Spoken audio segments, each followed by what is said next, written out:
ராமானுஜதயாபாத்திரம் ஞானவைராக்கியபூஷணம் ஸ்ரீமத்வேங்கடநாதாரியம் வந்தே வேதாந்ததேசிகம் லக்ஷ்மீநாதகுமாரம்பாம் நாதயாமுனமத்தியமாம் அஸ்மதாச்சாரியபர்யந்தாம் வந்தே குருபரம்பராம் யோ நித்யமच्युतपदाम्बुजयुग्मरुक्मव्यामोहतस्तदितराणि तृणाय मेने अस्मद्गुरोर्भगवतोऽस्य दैकसिन्धोः रामानुजस्य चरणौ शरणं प्रपद्ये।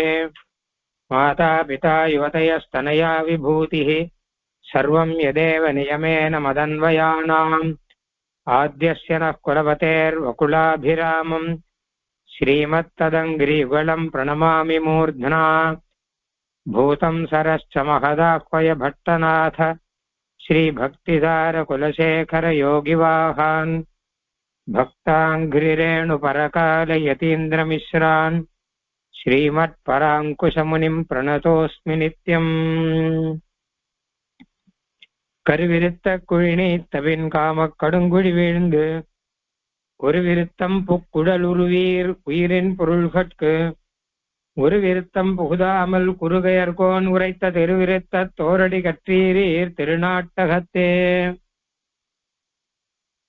முன்னுரைத்த திருவிருத்தம் 100 பாட்டும் முறையின் வரும் ஆசிரியம் 7 பாட்டும் மன்னிய நற்பொருள் பெரிய திருவந்தாதி மறவாதுபடி 87 பாட்டும் பின்னுரைத்ததோர் திருவாய்மொழி எப்போதும் பிழையற 1000தோடு 102 பாட்டும் இந்நிலத்தில் வைகாசி விசாகன் தன்னில் எழிற்குறுகை வருமாறா இறங்கு நீயே. அந்த விழா பேரின்பம் அருந்த ஏற்கும் அடியோமை அறிவுடனே என்புங்காத்து முந்தைவினை நிறைவழியில் ஒழுகாதம்மை முன்னிலையான் தேசிகரதம் முன்னே சேர்த்து மந்திரமும் மந்திரத்தின் வழியும் காட்டி வழிப்படுத்தி வானேற்றி அடிமை கொள்ள தந்தையன நின்ற தனி திருமால்தாளில் தலை வைத்தோம் சடகோபன் அருளினாலே. பொய் நின்ற ஞானமும் கொல்லா ஒழுக்கும் அழுக்குடம்பும் இன்னின்ற நீர்மை இனியாமுறாமை உயிரளிப்பான் என்னின்ற யோனியுமாய் பிறந்தாய் இமையோர் தலைவா மெய் நின்று கேட்டருளாய் அடியேன் செய்யும் விண்ணப்பமே. கடல் கொண்டு எழுந்தது வானம் அவ்வானத்தையன்றி சென்று கடல் கொண்டொழிந்த வதனால் இது கண்ணன் மண்ணும் விண்ணும் கடல் கொண்டெழுந்த அக்காலங்கொலோ புயற்காலங்கொலோ கடல் கொண்ட கண்ணீர் அருவி செய்யா நிற்கும் காரிகையே. திருவிருத்தம் அர்த்தம் புரிவதற்கு கஷ்டமாக இருக்கு. ஆனாலுமே நிறைய வியாக்கியானங்கள்ல அழகா எழுதியிருக்கா. ஆனாலுமே சொல்வதற்கு அழகா இருக்கு. வந்த வார்த்தையே திருப்பி திருப்பி வந்துட்டு இருக்கு. போன பாசுரத்துல பார்த்தோம், இருள் விரிந்தால் அன்ன மானீர் திரை கொண்டு வாழியரோ இருள் பிரிந்தார் அன்பர் தேர்வழி தூரல் அரவணமேல் இருள் விரி நீல கருணாயிரு சுடர் கால்வது போல் இருள் விரி சோதி பெருமான் உரையும் எரி கடலேன் பாசுரம் பார்த்தோம். அப்ப இருள் விரி இருள் பிரி இப்படி எல்லாம் வந்துட்டு இருக்கு பாட்டுல. அந்த மாதிரியாக 18வது பாசுரமும் அப்படியே ஆனந்தமாக சொல்லிக் கொண்டிருக்கலாம், கேட்டுக்கொண்டிருக்கலாம் என்கிற ரீதியிலே கடல் கொண்டு எழுந்தது வானம் அவ்வானத்தையன்றி சென்று கடல் கொண்டொழிந்த அதனால் இது கண்ணன் மண்ணும் விண்ணும் கடல் கொண்டொழிந்த அக்காலங்கொலோ உயர்காலங்கொலோ கடல் கொண்ட கண்ணீர் அருவி செய்யா நிற்கும் காரிகையே. ஆச்சரியமான பாட்டு. இந்த பாசுரத்திலும் இது காலமயக்கு என்கிற வகையில் சேர்ந்த பாட்டு. இந்த மாதிரி ஒரு பாசுரத்தை நாம் முன்னாடியே 7வது பாசுரத்திலே பார்த்தோம். அதாவது நாயகனானவன் நாயகியை விட்டு பிரிந்து போய் நான் கொஞ்ச காலத்திலே வருகிறேன், இல்ல காலத்திலே வருகிறேன் அப்படின்னு சொல்லிட்டு போய் ஆனா கார்காலம் வந்தாலும் அவன் வரவில்லை. அப்பொழுது அந்த பிரிவி துயரத்தினாலே நாயகி மிகவும் வாடி இருக்க, அப்போது தோழி அவளை எப்படியாவது நாம் காப்பாற்றியாக வேண்டும், அவளுடைய துன்பத்தை ஏதாவது ஒரு வழியிலே குறைக்க வேண்டும் என்பதற்காக, இது இந்த கார்காலம் இல்லை அம்மா, இது கார்காலம் இல்லை, கார்காலம் போல் தெரிகிறது, ஆனால் இது கார்காலம் இல்லை, ஞாலம் பனிப்ப செரித்து நன்னீரிட்டு கால் சிதைந்து நீலவல்லேறு போரா நின்ற வானம். இது வானத்துல மேகங்கள்லாம் இருக்கே அப்படின்னா அதெல்லாம் மேகங்கள் இல்ல, வானத்துல இருக்கிறதெல்லாம் நல்ல எருதுகள், கரிய எருதுகள் முட்டி மோதிக்கொண்டு போர் செய்து கொண்டு நிற்கின்றன அப்படிலாம் சொல்லி அவளை மெதுவாக மாற்றுவதற்கு முயற்சி செய்கிறாள் என்பதுதான் அங்கே பார்த்தோம். அதே மாதிரியான ஒரு நிகழ்ச்சி தான் இப்பொழுதும் கடல் கொண்டெழுந்தது வானம் என்று சொல்லும் போதும், அதாவது நாயகனானவன் பிரிந்து விட்டான், கலந்து பிரிந்து விட்டான். அப்போ கார்காலத்தை குறித்து போனான், நான் கார்காலத்திலே வந்து விடுகிறேன், போய்விட்டு பொருள் ஈட்டுவதற்கோ ஏதோ காரணத்துக்காக போனவன் வந்து சேருவதற்கு நாளாகும். அதனால கார்காலத்துல மழை காலத்துல எப்போ வெளியில தங்க மாட்டான். அப்ப கார்காலத்திலே வந்து விடுகிறேன்னு சொல்லிட்டு போறான். ஆனா காலம் வந்ததே தவிர மாலையும் வந்தது மாயன் வாரான்கிற ரீதியில காலம் வந்ததே தவிர நாயகன் வரவில்லை. அப்ப அதனாலே மிகவும் துன்பத்திலே பிராட்டி இருக்க, தோழியானவள் எப்படியாவது இவளை ஆற்ற வேண்டும், தேற்ற வேண்டும் என்பதற்காக காலத்தை மயக்கி வைத்து, இது அந்த காலம் இல்ல, கார்காலம் இல்ல என்று சொல்லி வைத்து அவளுக்கு ஆறுதல் சொல்லுகிறார் என்பதாக பார்க்கிறோம். நாயகன் பிரிந்து இருக்க முடியாது, பிரியாமல் இருக்க முடியாது. ஏன்னு கேட்டா பொருள் ஈட்ட வேணுமே, பிரிந்துதான் ஆக வேணும். அப்ப ஏன் வீணாக நீ மயங்குகிறாய்? தோழி சொல்லுகிறாள், ஏனம்மா ஏன் வருந்தி கொண்டிருக்கிறாய்? கார்காலம் வந்தாதானே வருந்த வேணும், கார்காலம் வரவில்லை அப்படின்னு. ஆனால் ஆகாயத்திலே அப்படியே மேகங்கள் எல்லாம் இருக்கின்றனவே அப்படின்னா அது மழை இல்ல, என்ன கேட்டா கடல் கொண்டு எழுந்தது வானம். ஆகாசமானது இந்த கடலை முற்றுமாக கவர்ந்து கொண்டு அப்படியே மேலே போயிட்டு மேலே இருக்கிறது. அப்போது கடல் பார்த்தது, என்னை போய் கவர்ந்து விட்டதே இந்த ஆகாசம், அதுவும் முற்றுமாக கவர்ந்து போகும்படி பண்ணிவிட்டதே, இதை நான் இப்படியே விடக்கூடாது என்று சொல்லி கடலும் போய் ஆகாசத்தோடு போர் செய்து ஆகாசத்தை கவர்ந்து கொண்டு விட்டது. ஆக இந்த கடலுக்கும் ஆகாசத்துக்கும் இப்படி ஒரு பெரும் போரானது ஒண்ணு நடந்து அது கடல் ஆகாசத்தை கொண்டு வரக்கூடிய ஒரு நிலை ஒண்ணு ஆயிற்று. அதுதான் இப்போ. அதனால்தான் வேற கார்காலம்லாம் இல்லை. இப்போ இந்த உண்மையதான் மழை பெய்யணும், இப்பதானே எடுத்துட்டு போயிருக்கு, கடல்ல இருந்து ஜலத்தை ஆகாசம் எடுத்துக்கொண்டு போயிருக்கிறது. ஆனா அதுவே கடலுக்கு பொறுக்காமல் நான் போய் அதை மீட்டு கொண்டு வருகிறேன் என்பதாக அங்கு போய் யுத்தம் செய்து அந்த ஆகாசத்தையும் சேர்த்து ஆகாசத்தை கவர்ந்து கொண்டு கடல் வருகிறது. ஆக இப்படிப்பட்ட ஒரு நிலை. இது என்ன காலம் அப்படின்னா, இந்த காலம் ஒரு விதத்திலே பார்த்தால் பிரளய காலம் என்று தோன்றுகிறது. கண்ணன் மண்ணும் விண்ணும் கடல் கொண்டெழுந்த அக்காலம். கண்ணனானவன் மண்ணையும் விண்ணையும் பிரளய சமுத்திரத்தை வைத்துக் கொண்டு மண்ணையும் விண்ணையும் கவர்ந்து சென்றானே ஒரு பிரளய காலம். ஒருவேளை அந்த பிரளய காலந்தோ வந்து விட்டதோ, இல்லை உண்மையிலே மழைக்காலம்தானோ எனக்கு தெரியவில்லை அப்படின்னு நாயகியை பார்த்து சொல்லுகிறார். கடல் கொண்டெழுந்த அக்காலம் கொலோ புயற்காலங்கொலோ. புயல்னா மழைக்காலம், மழைக்காலம் தான் வந்துட்டுதோ. கடைசியில அந்த உண்மையும் சொல்வாள். கடைசியில சொல்லும் போது அப்படியே கால மயக்கு பண்ணி இது அந்த காலமே இல்லைன்னு சொல்ற மாதிரி ஆரம்பிச்சுட்டு கடைசியில ஒருவேளை அந்த காலம்தான் வந்து விட்டதோ தெரியலையே அப்படின்வா தோழி. ஏன் அதை சொல்லுகிறாள்னா, மொத்தமாக பொய் சொல்லி ஏமாத்தக்கூடாது. யாரா இருந்தாலுமே சரி, முழு பூசணியை சோற்றுக்குள் மறைப்பதுன்னு சொல்லுவார்கள் இல்லையா, அந்த மாதிரி ஒரே இடையே ஒரு பொய் சொல்லி ஏமாத்தக்கூடாது. அதனால எனக்கு என்னமோ அப்படி தோன்றது, அதுவா இதுவான்னு தெரியல அப்படின்னு சொல்லி முடிச்சா அந்த தோழிக்கு பாதுகாப்பு. இல்லாட்டா பின்னாடி நாய்க்கு யானவள் தோழியை கோபித்துக் கொள்வாள். என்னமா போய் சொன்ன என்கிட்ட, அப்படின்னு சொல்லுவா.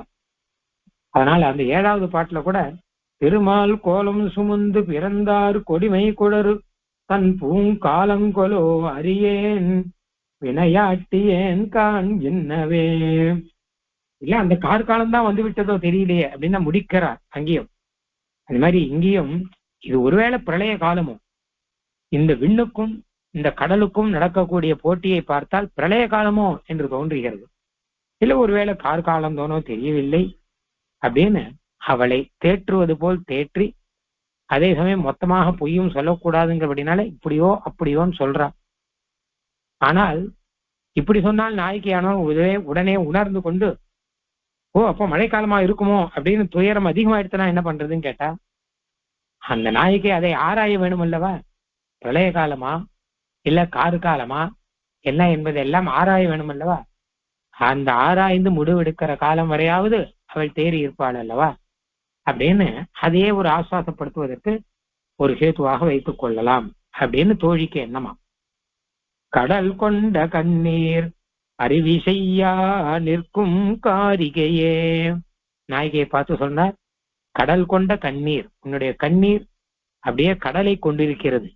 கடல் வெளியில இல்ல, உன் கண்ணுல இருக்கு. அந்த மாதிரி கடல் கொண்ட கண்ணீர் அருவி சோர அருவி போல் பெருகி கொண்டு இருக்கக்கூடிய காரிகையே. காரிகைனா அழகானவளேன்னு அர்த்தம், பெண்ணுன்னு பொதுவான அர்த்தம், அழகான பெண்ணேன்னு அர்த்தம். கடல் கொண்டெழுந்த கண்ணீர், இந்த பாட்டிலே கடலை பற்றி சொல்றபடியினால அவளுடைய கண்ணீரும் அப்படி கடல் மாதிரி இருக்கு, அதையும் சேர்த்து சொல்ற. கடல் கொண்ட கண்ணீர் அருவி செய்யா நிற்கும் காரிகையே. கண்ணிலிருந்து வளர்கிற ஜலத்தை எல்லாம் பார்த்தால் ஏதோ கடல் தான் உள்ள இருக்கு என்பது போல தோன்றுகிறது. அப்படி இருக்கக்கூடிய அழகான என்னுடைய நாயகியே தோழியே அப்படின்னு அவளை கூட்டு சொல்லுகிறார். அந்த நாயகியை விழிப்பது கடைசி வரியில இருக்கு. அதுக்கு முன்னாடி சொன்ன விதங்கள், கடலுக்கும் விண்ணுக்கும் ஆகாசத்துக்கும் போட்டி. கடலை ஆகாசம் கவர்கிறது, இது நமக்கே தெரியும். ஆகாசம் வந்து அப்படியே கடலை அப்படியே வற்றா போல எடுத்து சின்ன அப்படி செஞ்சாதான் மேகம் வரும். அது கொண்டு கடலுக்கு பொருட்களைன்னு இந்த மாதிரி அழகா ஒரு கற்பனை இது.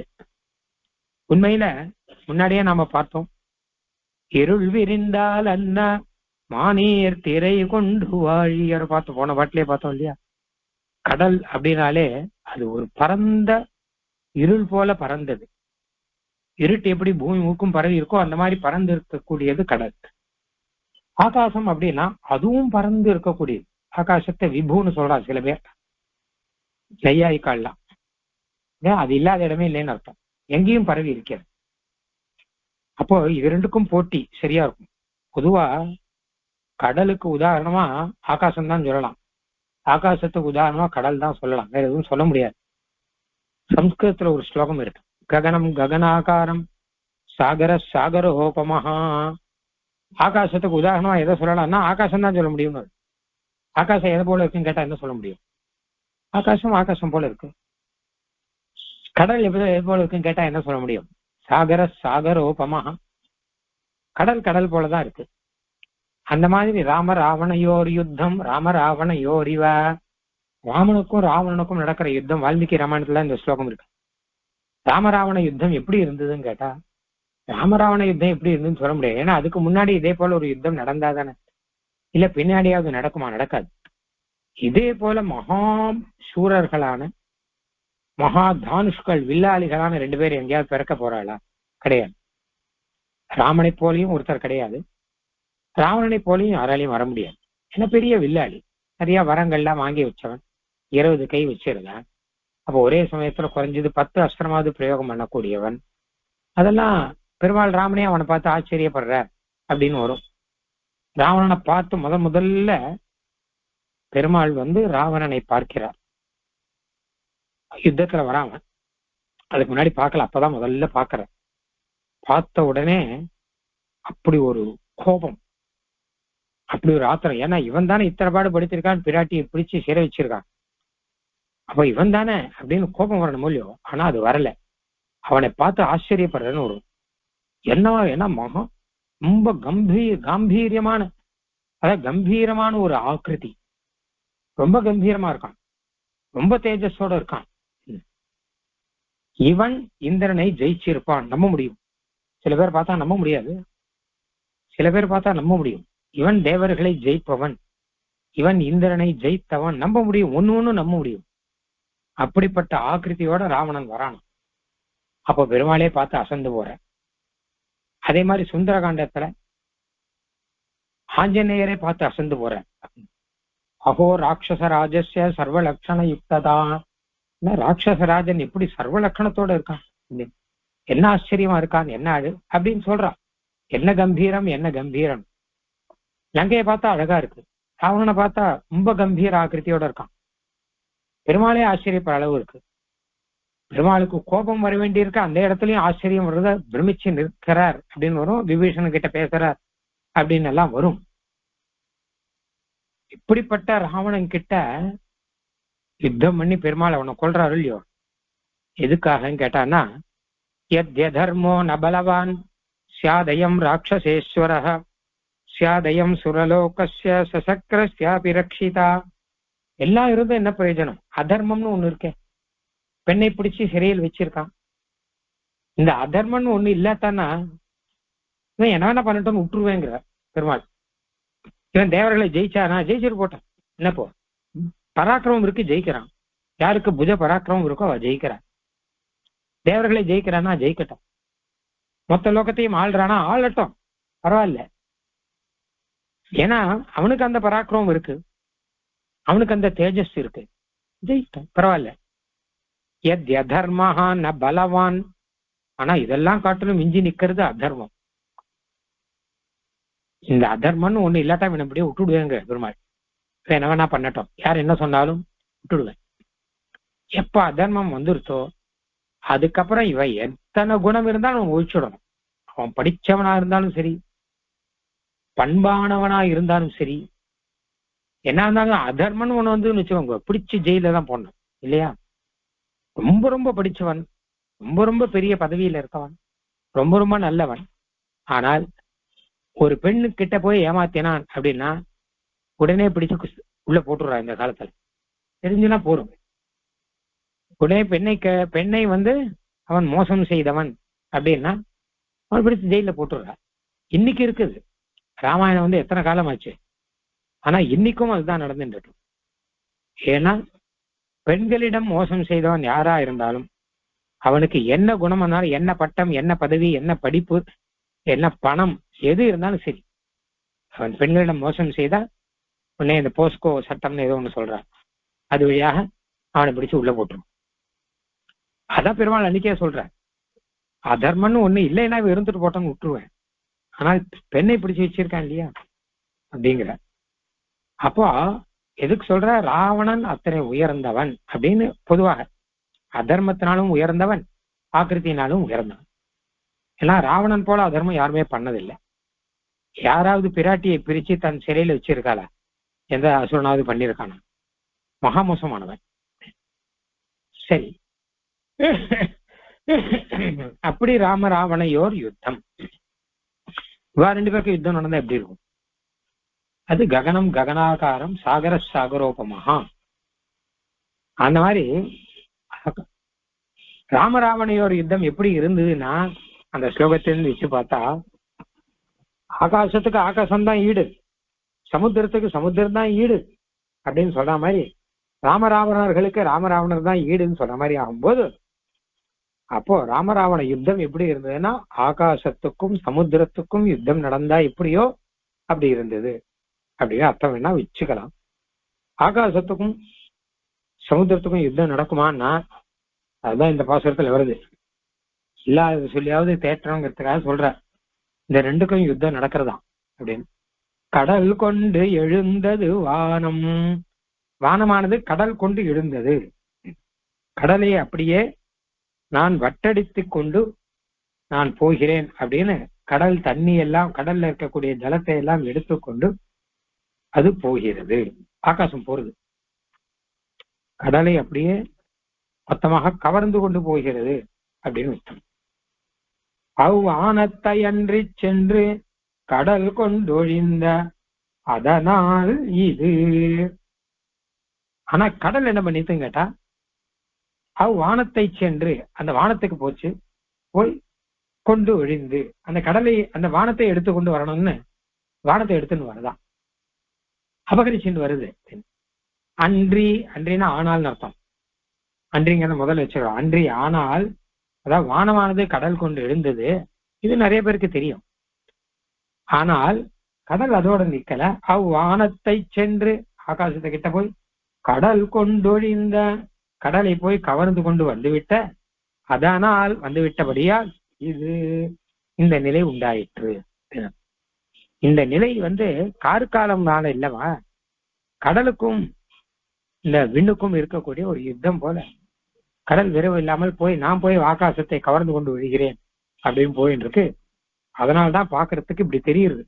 அதாவது ஒரே மேகங்கள்லாம் திரண்டு இருந்து ஆகாசமும் கீழே கடலும் ரெண்டுக்கும் வித்தியாசம் தெரியாமல், நான் சொன்னேன் இல்லையா, நல்ல மழை பெய்கிற சமயத்துல கடல்ல பக்கத்துல நின்று பார்த்தா ரொம்ப நல்லா இருக்கும். ஆகாசத்துல மேகம் வரும், கீழே கடல் இருக்கும், அந்த கடலுக்கு மேல மேகம் வரும். அப்ப அந்த மேகத்துக்கும் கடலுக்கும் வித்தியாசம் கண்டுபிடிக்கிறது கஷ்டம். அடைய நேரம் பார்த்தபடினா சொல்றேன், ரொம்ப ரொம்ப ஒரு நல்ல ஒரு காட்சி, ரொம்ப நல்லா இருக்கும் பாக்குறது. மேலையும் கருப்பா இருக்கும், கீழையும். அந்த மேகம் இருட்டாயிடுறது இல்லையோ, மேகத்தினாலே வானம் இருட்டாயிடும். அதுவும் கடல்ல தான் நிறைய மழை பெய்யும், நமக்கே தெரியும். எப்பவுமே மண்ணுல பெய்யற மழையை காட்டிலும் நிறைய மடங்கு, கிட்டத்தட்ட ஒரு 7-8 மடங்குக்கு மேல கடல்ல பெய்யும் அப்படின்றது. அதனால கடல்ல தான் மழை நிறைய பெய்யும். அப்ப கடல்ல அப்படியே மேகம் சூழ்ந்து நிற்க, கீழே அப்படியே கடல் பொங்கி அதுவும் கருப்பா போக, அப்ப அந்த மேகத்தையும் கடலையும் பார்க்கும்போது ஆச்சரியமா இருக்கும். அப்ப இது ரெண்டுக்கும் சண்டை வந்துருத்தோ அப்படின்னு தான் தோணும். நம்ம கண்ணு கெட்டுன்னு தூரம் வரைக்கும் வேற எதுவுமே தெரியாது, அந்த மேகமும் அந்த கடலும் மட்டும்தான் தெரியும். அங்க நின்று பாக்குறது கஷ்டம், ஏன்னா பயங்கர மழையா இருக்கும், நின்று பாக்குறது கஷ்டம். ஆனா கூட பார்த்தா நல்லா இருக்கும். அதை இந்த பாட்டுல அப்படியே கொண்டு வந்திருக்க, அது இன்னும் நல்லா இருக்கு. வானத்தை அன்றி சென்று கடல் கொண்டொழிந்த அதனால் இது அப்படின்னு. மழை இன்னும் பெய்யல, அதுக்கு முன்னாடி வந்திருக்கு, அதனால்தான் இப்படி ஒரு காட்சி இருக்கு. கடல் நீர் கார்காலம் நினைச்சிடாத அப்படிங்கிற மாதிரி ஒரு இதுவாக சொல்ற. பின்ன என்ன காலமா இருக்கும்னா, கண்ணன் மண்ணும் விண்ணும் கடல் கொண்டெழுந்த அக்காலம் கொலோ. அதாவது கண்ணனுடைய மண்ணும் விண்ணும் எல்லாத்தையும் கடல் கொண்டு எழுந்த காலம்னு ஒரு காலம் பிரளய காலம். அதாவது பிரளயார்ணவம் அப்படின்னு பெரிய கடல், பிரளய கடல்ங்கிறது அந்த பூமி மொத்தத்தையும் அந்த பிரளய கடல் அப்படியே அழுத்தி அதுக்கு மேல போய் ஆகாசத்தையும் அது விழுங்கிடும். இல்ல ஆகாசமும் இருக்கா அப்படின்னு தெரியாது, அந்த அளவு ஆகாசத்தையும் விழுங்குற அளவு அந்த கடல் உயர்ந்து நிற்கும் அப்படின்னா அந்த காலம் அப்படின்னு நான் நினைக்கிறேன் நான் அப்படின்னு சொல்றேன். கண்ணன் அப்படின்னு சொல்லி அவனுடைய காலம் இது, அவனுடைய பிரளயம்னா பயப்பட வேண்டாமோன்னா கண்ணனை பத்தி சொல்லி இப்படி இதுவா வேடிக்கையா சொல்றான். கண்ணன் மண்ணும் விண்ணும் கடல் கொண்டெழுந்த அக்காலம் கொலோ. மார்க்கண்டேயர் பார்த்தார்னு சொல்றாரு இல்லையோ, மண்ணையும் விண்ணையும் கண்ணன் தன் திருவயிற்றில் வைத்துக் கொண்ட அந்த காலத்தை மார்க்கண்டேயர் இருந்து நேர பார்த்தேன்னு சொல்ற. அந்த காலம் தானோ புயற்காலம் கொலோ, இல்ல உண்மையிலேயே மழைக்காலம் தானோ, அதையும் சொல்லிடுறேன். ஏன்னா முதல்ல சொன்ன மாதிரி அதை சொல்லாம இருக்கக்கூடாது, அதனால முழு பொய்யும் சொல்லக்கூடாது. அதனால இல்ல மழைக்காலமோ தெரியல. கடல் கொண்ட கண்ணீர் அருவி செய்யா நிற்கும் காரிகையே, அது புயல் காலமோ என்னவோ தெரியலை அப்படின்னு சொல்லி அது வரைக்கும் கொஞ்சம் இவள் ஆறி இருக்கட்டும்.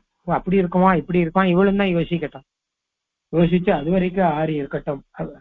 அதுக்குள்ள நாயகன் வந்துட்டான்னா அப்ப இவள் பிழைத்து விடுவாள் அப்படிங்கிற ரீதியில நாயகியானவள் இந்த பாசுரத்தை சொல்லுகிறாள்.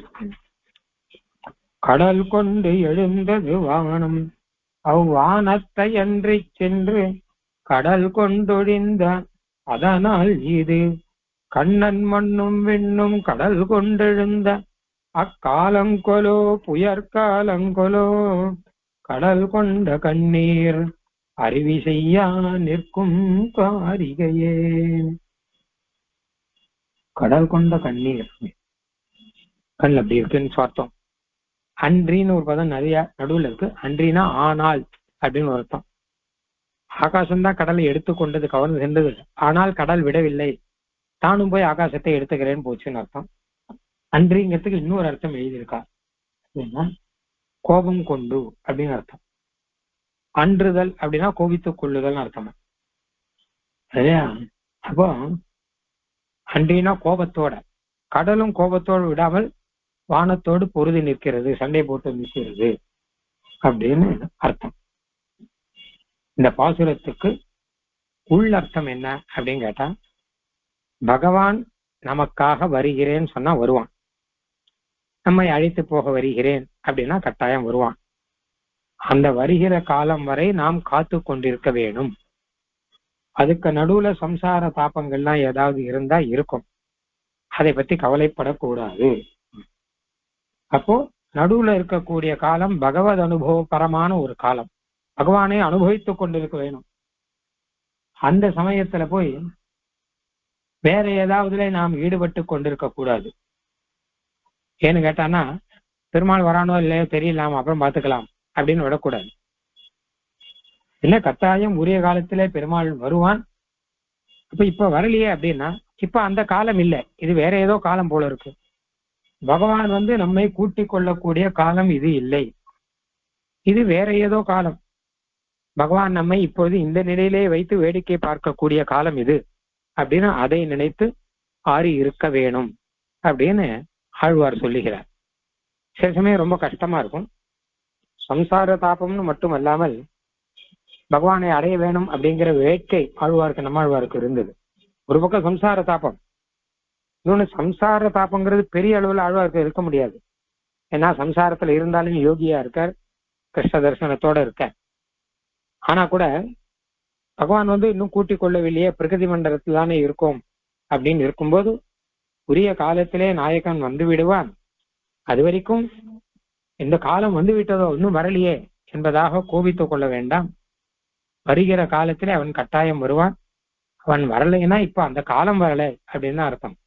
எம்பெருமான் நம்மை கை கொள்ளும் காலம் இன்னும் வரவில்லை அப்படிங்கிறத புரிஞ்சுட்டு, இப்ப எந்த காலம்னா நம்ம எப்படி வச்சிருக்கானோ அந்த காலம், நமக்கு இந்த காலத்துல இப்படி இருக்கணும்னு பெருமாள் வச்சிருக்கான், இந்த காலம் அப்படின்னு நினைத்து ஆறி இருந்து அந்த பகவான் வரும் காலத்தை எதிர்பார்த்து கொண்டிருக்க வேண்டுமே அன்றி அதை விட்டுவிடக்கூடாது, கோபித்து கொண்டிருக்க கூடாது. பகவான் வரலையேன்னு சொல்லிட்டு இருக்கிற பகவத் அனுபவம் அதையும் நம்ம இழந்து விடக்கூடாது. இங்க இருக்க வரைக்கும் பகவத் அனுபவத்தை பண்ணி கொண்டிருந்தால், சிந்தித்துக் கொண்டிருந்தால் கட்டாயம் வருவான் என்பதாக சுவாபதேசார்த்தம். காரிகையார் நிறை காப்பவர் யார் என்று கார் கொண்டின்னே மாறி கையேறி அறையிடும் காலத்தம் வாழியரோ சாரிகை புள்ளர் அந்தன்னந்துழாய் இறை கூயருளார் சேரிகை ஏறும் பழியாய் விளைந்தது என் சின் மொழிக்கே. இது திருத்தாயார் பாசுரம். நாயகியினுடைய தாயார் திருத்தாயார், நாயகியை வளர்த்தவளவள், அவளுடைய பாசுரம். பழிக்கு இரங்கல் அப்படிங்கிற ஒரு துறை அகத்துறையில இருக்கு. பழியாய் விளைந்தது என் சின்மொழிக்கே, என்னுடைய சின்ன பெண்ணுக்கு ஒரு பெரிய பழியாக ஆயிடும் போல இருக்கே. ஏன்னா ஊர் முழுதும் இவளை பற்றி பழி பேசக்கூடிய ஒரு நிலையிலே இருக்கிறதே அப்படின்னு அவள் தாயானவள் இவளுக்காக வருந்தி பாடுகிற பாட்டு அப்படின்னு வைத்துக் கொள்ளலாம். எம்பெருமான் என்ன ஆனாலும் வரவில்லை. கருட வாகனத்திலே ஏறி வரணும், ஆனா வரல. மேகங்களோ மேல மேல படர்ந்து வந்து கொண்டிருக்கின்றன. மேல நிறைய மேகங்கள், மழை பெய்யக்கூடிய மேகங்கள் என்னுடைய பெண்ணுக்கு வருத்தத்தை கொடுக்கும்படி, என்னுடைய பெண்ணுக்கு மேலும் மேலும் துக்கத்தை அதிகரிக்கும்படி அப்படியே மேகங்கள் எல்லாம் வானத்திலே ஏறி காரிகையார் நிறை காப்பவர் யார் என்று, ஏதோ மேகம் கர்ஜிப்பதை பார்த்தானா பெண்களிலே அந்த பெண் தன்மையை, அந்த அடக்கத்தை யார் காப்பார்கள் அப்படின்னு சேலஞ்சு பண்ற மாதிரி இருக்கான். அதாவது மேகம் மழைன்னு வரும்பொழுது நாயகனை பிரிந்து இருக்கக்கூடிய பெண்களுக்கெல்லாம் மிகவும் துக்கத்துல இருக்கும்போது அவர்கள் தம்முடைய அடக்கத்தை காத்து கொள்ள வேணும் அப்படின்னு. அப்போ அந்த சமயத்துல இந்த மேகங்கள் எல்லாம் எங்களுக்கு முன்னே நீங்கள் அடக்கத்தோடு இருக்க முடியுமா, உங்களை அடக்கத்தோடு இருக்க விடுவோமா நாங்கள்? அப்போ காரிகையார் நிறை காப்பவர் யார்? இந்த பெண்களிலே அடக்கத்தை காத்து கொண்டு இருக்க யாரால இருக்க முடியும்? பார்த்து விடலாம், ஒரு கை பார்த்து விடலாம் உங்களையும் என்று சொல்லுவது போல மேகங்கள் கர்ஜனை செய்து கொண்டு கருமையான நிறங்களை கொண்டு ஆகாசத்திலே ஏறி அப்படியே படர்ந்து அரை கூவிக்கொண்டு முடிஞ்சா பார்க்கலாம் வாங்கோ என்பதாக அரை கூவிக்கொண்டு நிற்கிற காலம். அந்த காலத்திலேயாவது எம்பெருமான் வரணுமா இல்லையா நாயகியனுடைய துன்பத்தை பார்த்து? ஆனால் சாரிகை புள்ளர் விரைந்து போகக்கூடிய கருத்மான், அந்த கருத்மானிலே ஏறி போனவர் அந்த தன்னந்துழாய் கூயிரை அருளாறு. அவர் வரட்டா பரவாயில்ல, அவருடைய தன்னந்துழாயை கொடுத்தாலாவது போடும். திருத்துழாயாவது இவளுக்கு கொஞ்சமாவது கொடுத்தார்னா இவள் தேறி இருப்பாள், ஆறி இருப்பாள். ஆனால் அதையும் கூட அவர் கொடுக்கவில்லை.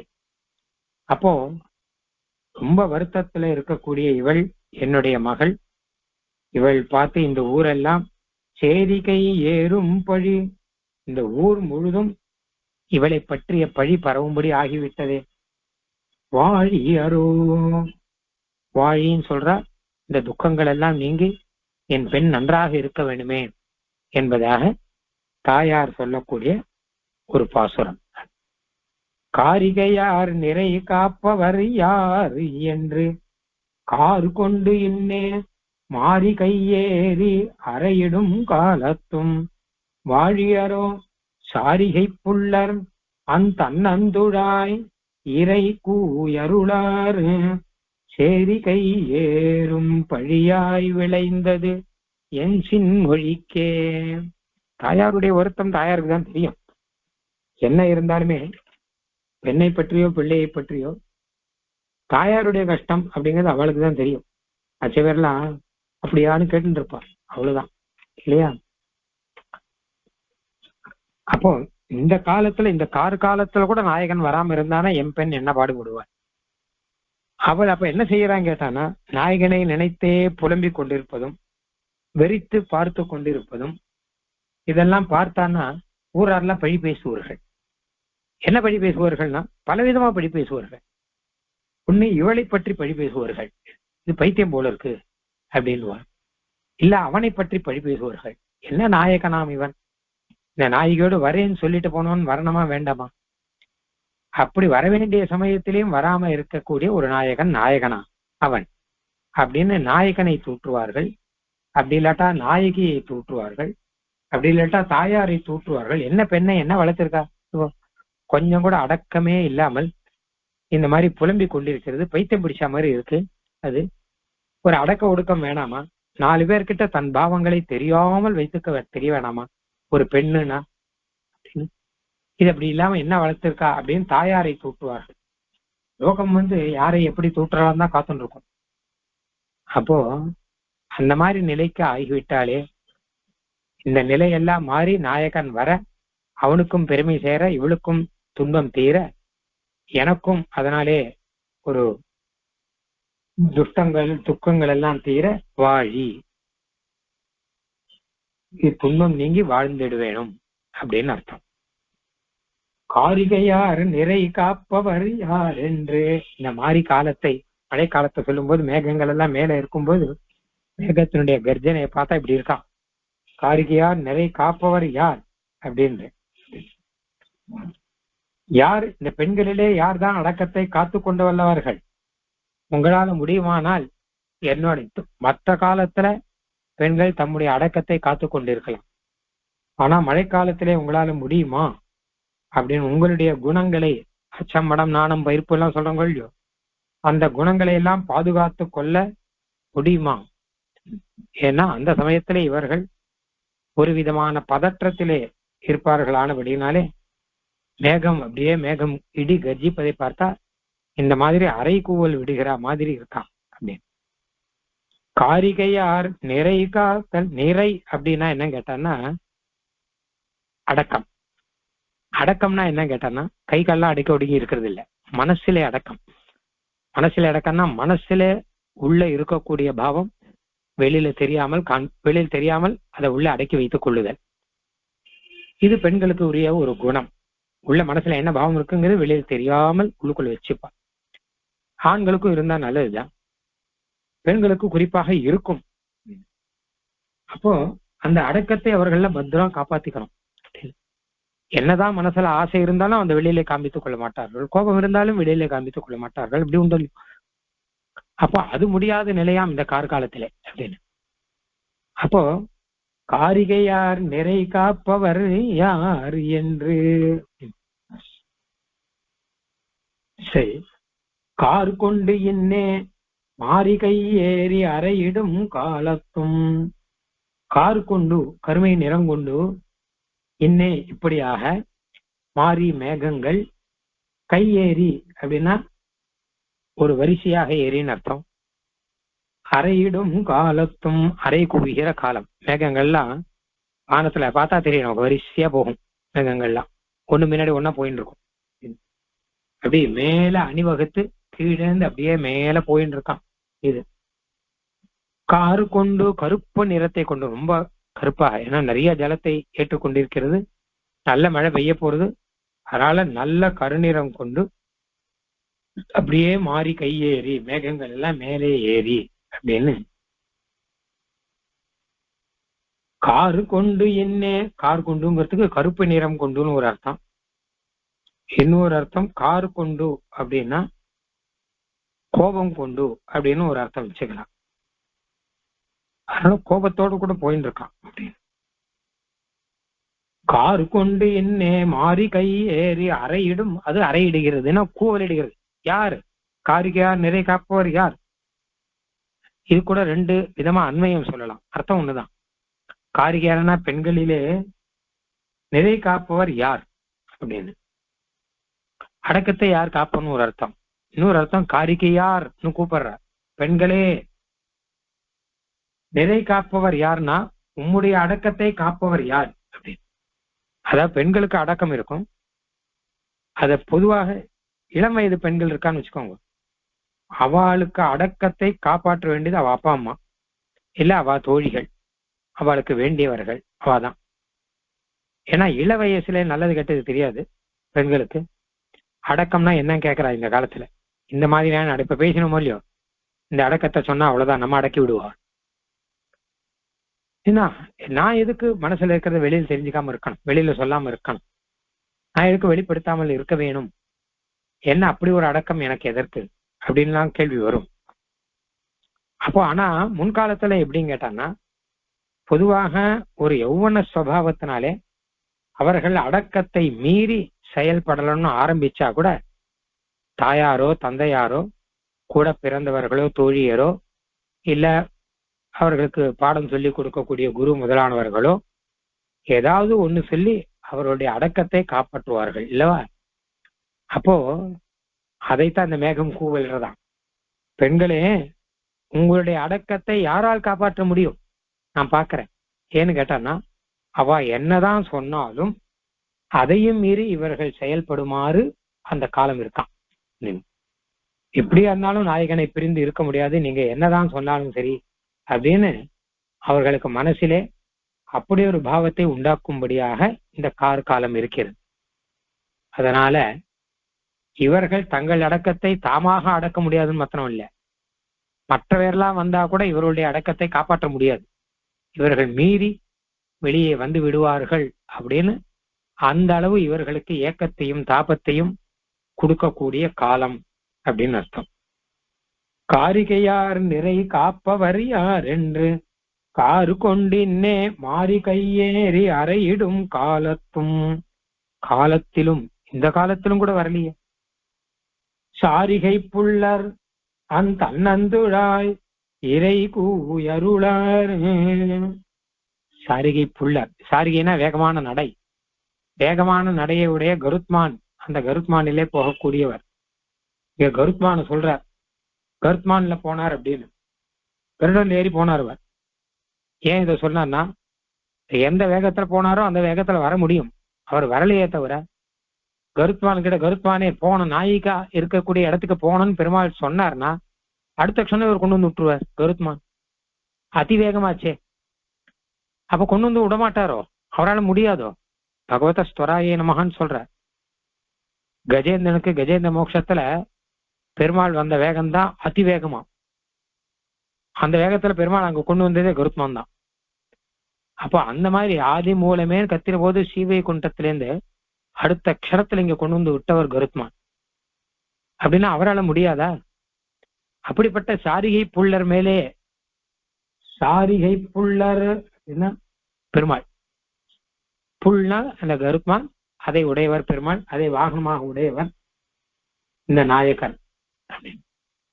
அப்போ அந்த கருத்மான்லயே வந்துள்ளாமே, அவர் வரல.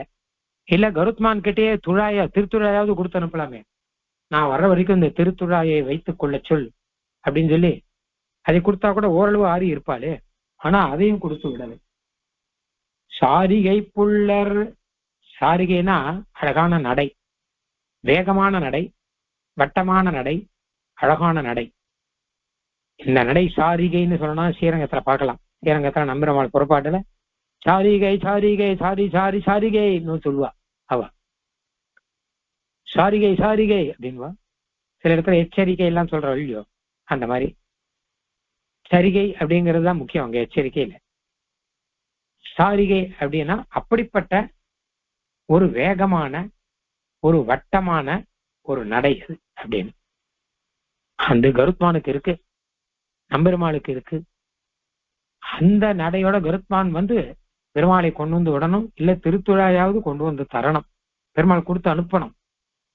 அது தன்னந்துழாய், குளிர்ச்சியான அழகான துழாய் அது. சாரிகை புள்ளர் அந்த தன்னந்துழாய் இறை கூயருளாறு. கூயினா இவளை கூப்பிட்டு, இவளுக்கு இறைனா கொஞ்சம் அர்த்தம், கொஞ்சம் கூட அருளார். அப்படியே நேரம் வந்து கூப்பிட்டு இதோ வந்துட்டேன் வந்துட்டேன் இதோ இருக்கு பாரு இருந்தா தன்னந்துழாய் அப்படின்னு கொடுப்பவர் இருந்தா பரவாயில்ல, அவரே வந்து கொடுக்கணும். அந்த தன்னந்துழாய் குளிர்ந்த துழாய், அதாவது எப்படியானால் ஒரு மூலிகை மருந்து போல. ஸ்ரீமத் ராமாயணத்திலேயே மொத்த வானரங்கள் எல்லாம் அடிபட்டு கீழே விழுந்த போது ஆஞ்சநேயரை கூட்டி நீ போய் அந்த மூலிகையை கொண்டு வான்னா அவர் போய் அந்த பர்வதத்தையே கொண்டு வந்தார். அந்த மூலிகை பட்ட உடனே அங்க வானரங்கள் மொத்தமும் விழுந்துட்டு, இறந்து போன வானரங்கள் உட்பட விழுந்துட்டு. ஏன்னா சஞ்சீவினி, சஞ்சீவி மூலிகையில 90% போனதெல்லாம் எழுந்துட்டு அப்படின்னா அப்படி பெருமை அதுக்கு இருக்கு. பெருமாளையும் எழுந்துட்டார். பெருமாள், லக்ஷ்மண பெருமாள் எல்லாருமே மயங்கி கிடந்த காலத்துல எல்லாருக்குமே புத்துணர்வு கிடைச்சது அப்படின்னு இருக்கோ இல்லையோ, அந்த மாதிரி தன்னந்துழா இவளுக்கு அந்த மாதிரியா. அதே மொத்த வானர்களும் எழுந்துருத்து. அடுத்து மறுபடியும் ராட்சர்கள்ல நிறைய பேர் போயிட்டா இல்லையோ, அவளையும் எழுந்துட்டான்னு வச்சுக்கோங்க. அப்ப மறுபடியும் யுத்தம் முதல்ல இருந்து ஆரம்பிக்கிறோம். அதாவது இதுவரைக்கும் நிறைய ராட்சர்கள் மாண்டு விட்டார்கள். இந்த சஞ்சீவி மலை கொண்டு வரதுக்குள்ள எக்கச்சக்க பேர் போயிட்டா. முன்னாடி தூம்ராட்சன், வத்ரஹஸ்தன் நிறைய பேர் போயிட்டா. அப்போ ராட்சாலும் இறந்து வாழலாம் பிழைச்சுடுவாளே அப்படின்னா அவ பிடிக்கலையா. என்ன காரணம் அப்படின்னு கேட்டா, இறந்து போன அசுரர்களுடைய உடம்பையெல்லாம் கடல்ல போட்டுட்டா ராவணன். இதெல்லாம் எதுவுமே கரையில இருக்கக்கூடாது அப்படின்னு சொல்லிட்டு மொத்தத்தையும் கடல்ல போட்டானு. ஏன்னா கணக்கு தெரியக்கூடாதுன்னு ஒண்ணு உண்டு. எத்தனை பேர் போனார்கள், எத்தனை பேர் இருக்கார்கள் கணக்கெல்லாம் வெளியில் தெரியாம பத்திரமா உள்ளுக்குள்ள மாத்திரம் வச்சுப்பா யுத்தத்துல சில பேர். இப்ப கூட பாக்குறோம் இல்லையா, யுத்தத்துல இத்தனை பேர் ஒரு கணக்கு சொல்லாலே தவிர அது பொய்ன்னுவான் பார்த்தானு. இத்தனை பேர்னு சொல்றதெல்லாம் பாகிஸ்தான்ல சொல்றான். பாகிஸ்தான் எங்க பக்கம் 4 பேர் தான் போனா அப்படிங்கிறான். 4 பேர்னு சொன்னா 400 பேர்னு அர்த்தம். சொல்ல சொல்லதான் சொல்லிக்கிறது. அந்த மாதிரி ராவணன் என்ன பண்ண, இதெல்லாம் ராவணன் காலத்துல இருந்து ஆரம்பம். அவன் இத்தனை பேர் போனாங்க இதெல்லாம் வெளில சொல்லக்கூடாது. ஏன்னா யுத்தத்துக்கு மொத்தம் எத்தனை பேர் போனா அப்படின்னா, யுத்தத்துக்கு மொத்தம் இது வரைக்கும் போனோம் 5600 பேர். எத்தனை பேர் திரும்பி வந்தா அப்படின்னு கேட்டா 5400 பேர் போயிட்டா, 200 பேர் தான் திரும்பி வந்தான்னா அப்போ இன்னுமே போகணும்னு இருக்கோம். போவானா யுத்தத்துக்கு பயந்து நடுங்க மாட்டான். அதனால அவன்கிட்ட எல்லாம் என்ன பண்ணணும் கேட்டா, அவன்கிட்டயோ இல்ல அந்த ஊர் மக்கள்லாம் உடனே பயந்து போயிட மாட்டான். அதனால அவன் என்ன பண்ணுவா, உள்ளூர்ல நல்ல பேர் எடுக்கணும், அடுத்து சைன்யத்தில் இருக்கவங்களுக்கெல்லாம் பயத்தை கொடுக்க கூடாதுங்கிறதுக்காக எண்ணிக்கையெல்லாம் கணவனான்னு மாத்தி சொல்லிடுவான். இருக்கிறவனை போயிட்டான்னு சொல்லுவா, போயிட்டவன இருக்கான்னு சொல்லி எண்ணிக்கை மாத்தி சொல்லிடுவா. அப்ப ராவணன் பார்த்தான் இதெல்லாம் காரியத்துக்கு ஆகாதுன்னு சொல்லிட்டு யார் யார் இறந்து போனார்களோ எல்லாரும் தூக்கி கடல்ல போடுன்ட்டான். அப்போ கடலுக்குள்ள இருக்கான். அப்ப என்ன ஆச்சுக்கிட்டா, இந்த காற்று எப்பவுமே இந்த கந்தம் வாசனை எல்லாம் ஜலத்துக்குள்ள போகாது அதெல்லாம். அதனால அவள் எல்லாம் பிழைச்சு எழுந்துக்கலையாம். ஆனா இவர்கள்லாம் பிழைச்சு எழுந்து விட்டாராம். அப்போ வானரங்களுக்கு உயிர் கொடுத்தா மாதிரி இவளுக்கு உயிர் கொடுப்பதற்கு அங்க சஞ்சீவி பர்வதத்துல சந்தானகரணி, விசல்யகரணி, சஞ்சீவகரணின்னு மூணு கோஷதிகள் அதுதான் கொண்டு வந்தது. மலையோடு கொண்டு வந்துட்டேன். அந்த மாதிரி இங்க தன்னந்துழாய் கொண்டு வந்தா இவளுக்கு உயிர் புரட்சி விடுவாள்.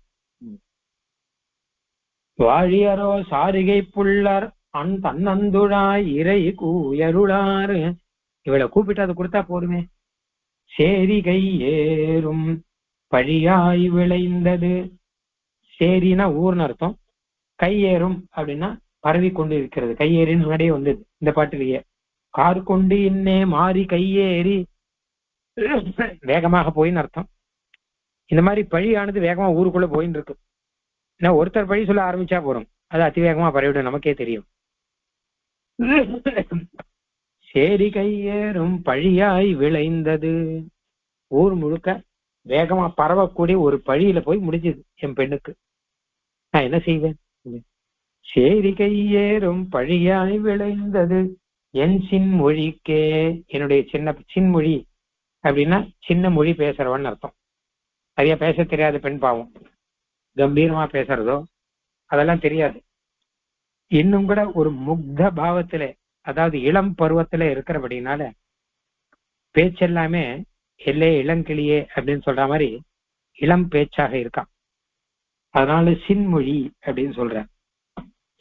சின்மொழி அப்படின்னா சின்ன மொழியை உடையவள் அப்படின்னு அர்த்தம். முற்றாத மொழியை உடையவள். முத்தி போன வார்த்தையெல்லாம் கிடையாது. முற்றாத ஒரு இளம் பருவத்திலான மொழியை உடையவள் என்பதாக அர்த்தம். சின்மொழி பழியாய் விளைந்தது என் சின்மொழிக்கே. சின்மொழின்னு அழகா சொல்றான். சின்மயி தான் நம்ம கேள்விப்பட்டிருக்கோம். சின்மயின்னு ஒண்ணு சொல்றது உண்டு. சின்மயின்னா ஞானமயமானவள்னு அர்த்தம். சித்துனா ஞானம்னு அர்த்தம். இங்க வந்து சின்மொழி அப்படின்னா சில மொழின்னு அர்த்தம். சில மொழியை உடையவள். சிலங்கிறது தமிழ்ல சில் அப்படின்வா. சில் பிளஸ் மொழி தான் சின்மொழி அப்படின்னு ஆயிருக்கு. சில மொழியை மட்டும் உடையவள். நிறைய பேச தெரியாது. 4 வார்த்தை சேர்த்து அழகா கம்பீரமா பேச தெரியாது.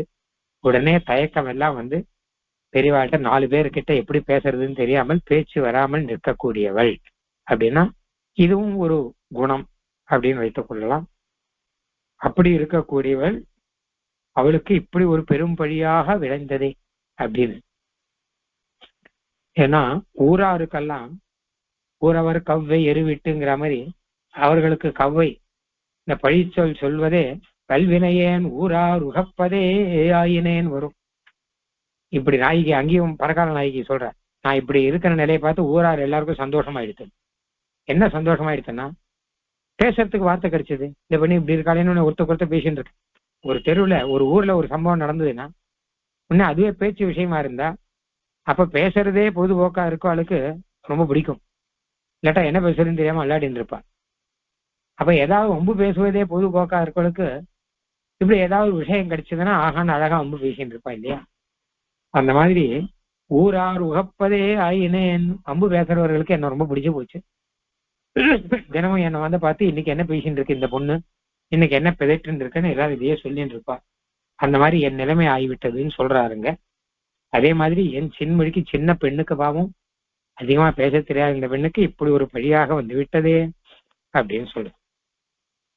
அம்மா சொல்ற, காரிகையார் நிறை காப்பவர் யார் என்று கார் கொண்டு இன்னே மாறி கையேறி அலையிடும் காலத்தும் வாழியரோன்னு சொல்ற.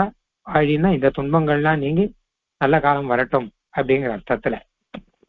வாழியரோ சாரிகை புள்ளர் தன்னந்துழாய் இறை கூயருளாறு சேரிகை ஏறும் பழியாய் விளைந்தது என் சின்மொழிக்கே அப்படின்னு.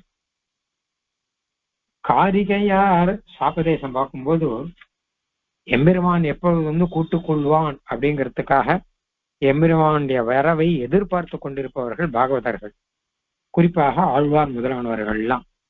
ஆனா பெருமாளோ வரல. அதை பார்த்து ஊராரெல்லாம் பழி சொல்லுவான். இந்த ஆழ்வாரும் எம்பெருமானே கூட்டுன்னு போவான்னு சொல்றான். ஆனானப்பட்ட அம்மாழ்வாருக்கே பெருமாள் வரலையே அப்படின்னு, இவரும் யோகம் பண்ணிட்டு இருக்கார் அப்படின்னு சொல்லுவா. அப்படின்னு காரிகையார் நிறை காப்பவர் யார் என்று அப்படின்னு. அப்ப இவர் நிறை காப்பாரா? இவரும் பெண் மாதிரி இருக்காரு இல்லையா? அடக்கத்தை எல்லாம் வைத்துக்கொண்டு எம்பெருமான் எப்ப கூட்டுக்கிறானோ அப்ப கூட்டுக்கிட்டும் இருப்பாரா? அப்படி இல்ல அந்த ஆறி இருக்கும் நிலையெல்லாம் உதறிவிட்டு எல்லாத்தையும் உதறிவிட்டு போவாரா? இல்ல இவருடைய நிறையை காப்பதற்காக வேற யாராவது இருப்பாரா? யாராவது இவரை ஆற்றி தேற்றி நிறை காக்கும்படி செய்வாரா?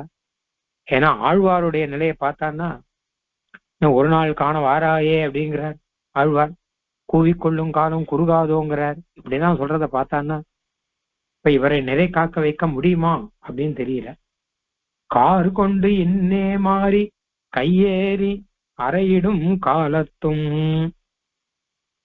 ஆழ்வாரை பொறுத்தவரை என்னைக்கு எம்பெருமான் கூட்டுக்கிறானோ கூட்டுக்கட்டும், அது வரைக்கும் பேசாம இருக்கலாம் அப்படின்னு நாமெல்லாம் அப்படிதானே இருக்கோம்.